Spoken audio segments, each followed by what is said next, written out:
안녕하십니까. JTBC 8시 뉴스입니다. 휴일인 오늘 첫눈이 쌓인 모악산에는 겨울 정취를 즐기려는 등산객들의 발길이 이어졌습니다. 또 추위를 녹여줄 훈훈한 사랑의 연탄 나눔도 펼쳐졌습니다. 휴일 표정 김진형 기자입니다. 눈이 수북히 쌓인 모악산이 등산객들을 반깁니다. 등산객들은 눈으로 뒤덮인 등산로를 따라 조심스럽게 발길을 옮깁니다. 아이젠 등 안전 장비를 장착하지 못한 등산객들은 서로 장비를 챙겨주느라 여념이 없습니다. 눈길에서는 안전사항이 중요합니다. 따라서 지금 스패처와 아이젠을 착용을 해서 아이들의 안전을 도모하기 위해서 하고 있습니다. 쌓인 눈 때문에 등산길이 쉽지 않지만 등산객들은 첫눈이 가져다준 겨울 정취에 힘든 줄도 모릅니다. 오늘 참 좋습니다. 그저께 눈도 많이 와서 산행한 게 아주 기분 좋습니다. 봉사들이 손에서 손으로 연탄을 옮기느라 분주하게 움직입니다. 부엌 한켠에 연탄이 차곡차곡 쌓여갑니다. 따뜻한 연탄 나눔에 일찍 찾아온 추위가 걱정되지 않습니다.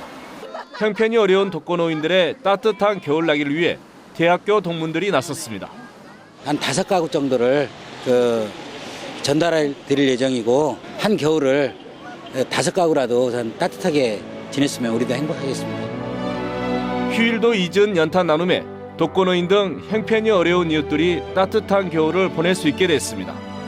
JTBC 뉴스 김진형입니다. 계속된 비와 습도 때문에 피해를 본 곶감 농가의 건조시설 등의 지원 대책이 추진됩니다. 전라북도와 완주군은 감을 자연 건조하면 자연재해에 취약하기 때문에 내년 예산 3억 5천만 원을 편성해서 저장 건조시설, 제습기, 선풍기 등을 지원할 계획이라고 밝혔습니다. 또 피해를 본 다른 지역 자치단체와 연계해 곶감 피해 농가에 대한 보상과 지원 방안을 건의하기로 했습니다. 구제역으로 중단한 한우 수출이 15년 만에 다시 시작됐습니다. 한우 수출이 본격화되면 축산업계 활성화에 큰 도움이 될 것으로 보입니다. 송창용 기자의 보도입니다. 국내 최대 규모의 축산물 종합처리회사입니다. 이곳에서 도축하고 가공한 쇠고기가 다음 달에 홍콩으로 수출됩니다. 한우가 상업적으로 수출되는 것은 지난 2000년 구제역이 발병한 뒤 15년 만입니다. 첫 물량은 600kg으로 소량이지만 점차 물량을 확대할 계획입니다. 저희 회사는 해썹과 거점 심사를 인증받을 만큼 안전하고 위생적인 회사입니다. 지난번 홍콩 검역관들의 까다로운 심사를 통과해 올 12월 초에 수출할 계획입니다.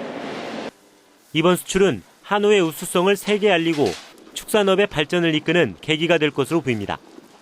최근 한국산업개발연구원은 중국과 일본, 홍콩의 쇠고기 수입량이 크게 늘고 있고 국내산 쇠고기 가격이 상대적으로 낮아 한우 수출 경쟁력이 높다는 보고서를 냈습니다. 그동안 미국과 뉴질랜드 등 여러 나라와의 FTA로 큰 타격을 입은 전북 축산업은 이번 수출로 새 활로를 찾게 됐습니다.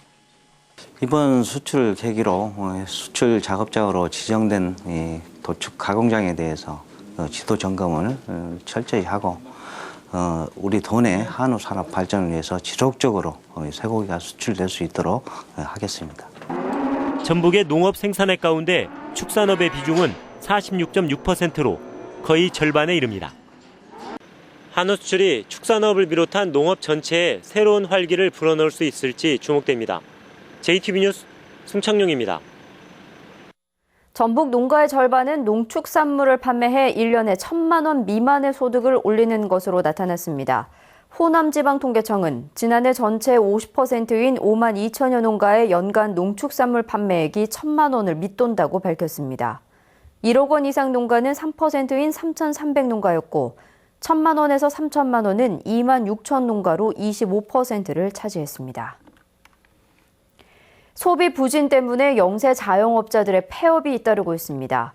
영세 자영업자들의 고용보험료 지원이 시급하다는 지적이 나오고 있습니다. 하원호 기자의 보도입니다.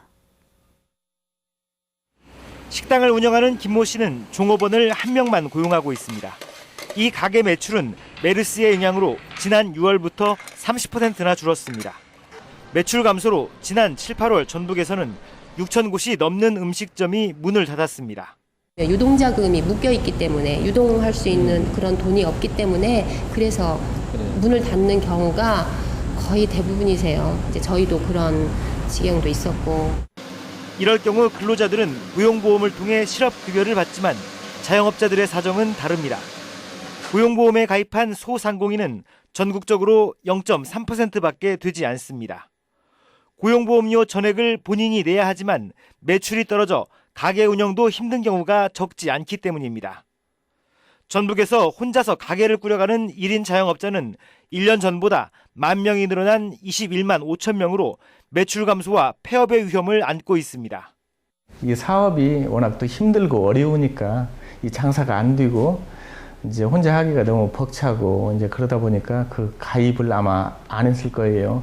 경제적인 여유가 없었기 때문에.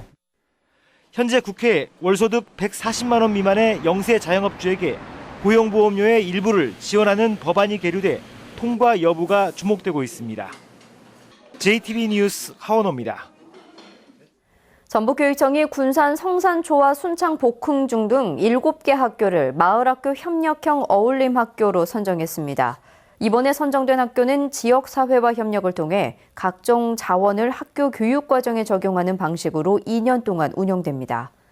전북교육청은 농어촌학교 활성화를 위해 공동통합구형과 작은학교 협력형, 그리고 마을학교 협력형 등 3개 유형의 어울림학교 99곳을 운영하고 있습니다. 코레일이 겨울철 폭설과 한파 등을 대비해 재해대책본부를 운영합니다. 코레일 전북본부는 내년 3월까지 재해대책본부를 운영해서 폭설과 한파 같은 극한 상황에서도 열차를 정상 운행할 수 있도록 관리하기로 했습니다.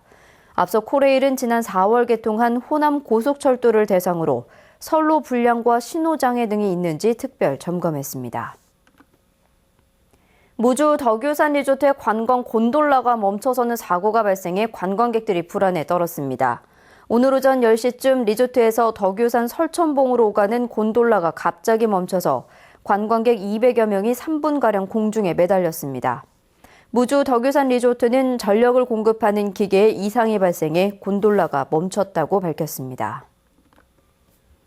전북은 내일 흐리다가 밤늦게 서해안 지역에 비가 내리겠습니다. 예상 강수량은 5mm입니다. 군산과 김제 등 서해안 지역은 구름 많다가 점차 흐려지겠고 밤늦게 비가 내리겠습니다. 아침 최저 기온은 2도에서 10도, 낮 최고 기온은 12도까지 오르겠습니다. 바다의 물결은 0.5에서 1.5m로 일겠습니다.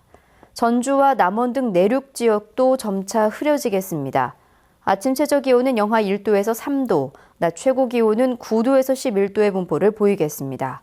전주기상지청은 구름 많은 날씨가 이어지다가 다음 주 수요일에 비나 눈이 내릴 것으로 내다봤습니다.